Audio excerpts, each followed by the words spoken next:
Yep. Oh, Great millstone. And we can't wait, man. Because we're tired of looking at it like Yashwamba said. He was doing a video. He said, you know, I'm tired of seeing you white people, you know. And I felt the spirit, man. They're looking at you on TV, on television. You're talking all your shit. You know?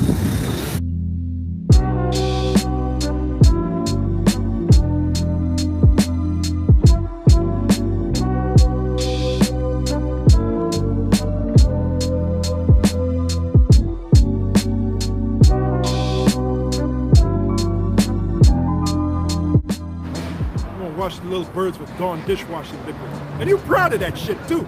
You put it on the, like that's so noble. Which is nothing but chemicals. You gotta go, Esau. You gotta go, man. You fucking madman. You Frankenstein. Well, researchers say that they started finding these birds around August 20th near White Sands. And since then, they've started seeing more and more dead birds across the state.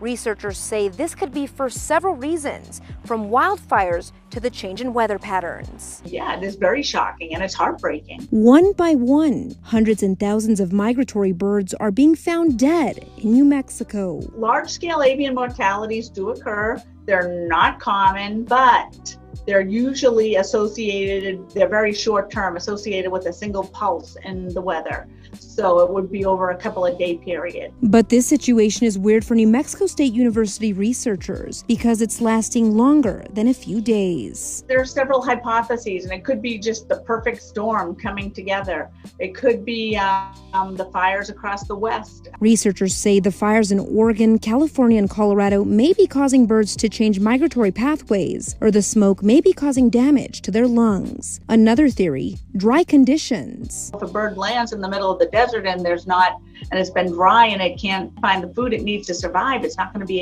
able to survive. The New Mexico Department of Game and Fish is also investigating the problem. Right now, they're collecting samples of the birds. Our biologists are reporting significant numbers of warblers as well as swallows, and some of the other species like mountain bluebirds have also been affected. While scientists continue searching for answers, tonight they're hoping to bring awareness for the birds. Some of these populations are already struggling, and to add something like this to it is devastating.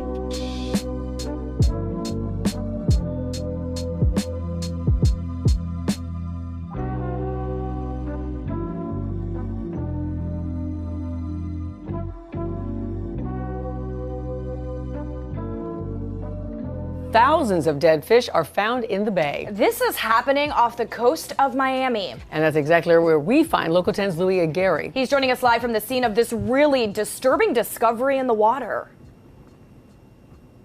Yeah, specifically, we are at a Morningside Park. My phone has been blowing up for 2 days. People sending me videos and pictures of this horrific sight right here. You're looking at it. Residents living along Biscayne Bay waking up to find hundreds of dead fish floating in the water. And while this may seem like a mystery, environmentalists fear this is exactly what they've been warning about for years. This is what I saw yesterday morning. There wasn't as many dead fish as there were yesterday afternoon and this morning, but you can see. Every morning, Catherine Mikesell starts her day with a swim in Biscayne Bay near her home in Morningside. But she was not expecting to see this. And all of a sudden, we were looking around us and we realized that we were in a sea of dead fish, of all different types of fish and all different sizes. We just started like literally picking up fish and pushing fish away from us. And we're like, oh my goodness, that something is wrong. So we cut our swim short. Hundreds of dead fish of every shape, size, and species. She took out her cell phone and started recording. Said this morning. She sent the video to the environmental watchdog group Miami Waterkeeper, who took a sample of the bay water for the FWC to analyze and check for toxins. But environmentalists fear this is no mystery, but rather the ominous sign they've been warning about for years. We are killing Biscayne Bay. And this is it. This is what we've been warning about, and we're starting to see fish die. We've already seen our seagrass die, and this is the big red flashing arrow that we have a problem. We are beyond the time to act. Something terrible has already happened, but we need to prevent this from becoming an emergency across even more of the bay. So right now, this appears to have been contained to this section of Biscayne Bay, but FWC and Miami Waterkeeper are taking samples from other parts of Biscayne Bay. Just to give you an idea, this stretches as far north as Keystone Marina on 125th Street, all the way south to Bay Point, 36th Street. So we're talking about 9 miles of dead fish on Biscayne Bay. Right now, environmentalists fear that we're looking at a toxic algae bloom. The results that we got from yesterday show a very low oxygen level in these waters. So basically something in the water is sucking up all the oxygen, and the fish and the seagrass are literally suffocating to death. And again, environmentalists say they've been sounding the alarm bell for years to deaf ears. Biscayne Bay is at a crucial tipping point. If we do not take immediate corrective action, we will lose Biscayne Bay, and that is not hyperbole. We're live in Morningside. Louis Aguirre, Local 10 News. Okay, so Louis, you talk about taking immediate action. What kind of immediate action are they saying that we have to do right now? So right now we have a big problem with fertilizer runoff going into the bay. There are too many nutrients going into the bay. Our sewage problem, we have too many sewage leaks. Our septic tanks are leaking.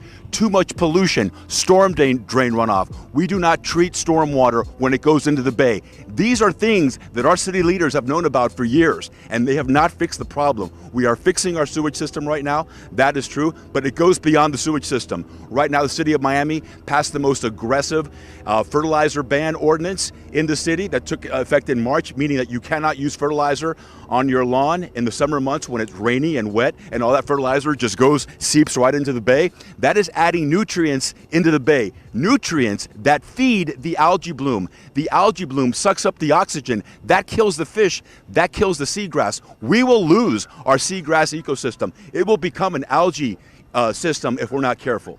And even in your movies, you put it, what do you think Planet of the Apes is all about? When Charlton Heston, you thought he was on another planet, you found out he was on planet Earth. Yep. New York, to be exact. Then he did the famous, "You did it! You did it! Yep. Damn you all to hell!" That's right there. Now that movie is made in '68. Right there, they're showing you they know America's going to be destroyed. That was 52 years ago, 53 years ago. Check that out.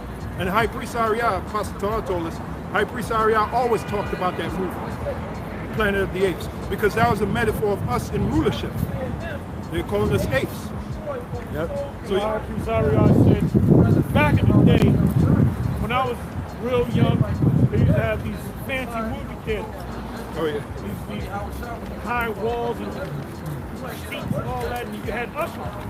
So when you had the ushers, take the flashlight, they don't do that shit no more. No. I remember the ushers way back in the days. Yeah, but anyway, what they would do if they had a big premiere of a movie, they would actually build statues of the characters in that movie, and they set up in Harlem, one theater up there, where they had built a big display, and they had the head ape. He was standing at a podium with the actual Bible open up. Check that out. Wow. They were telling you, that they're the Israelites. Hey, because you read the scroll. The whole thing was about Esau going down and Jacob coming into power. And showing the destitute state Esau's going to be in the future. You know, fucking running around in loincloths, slaves.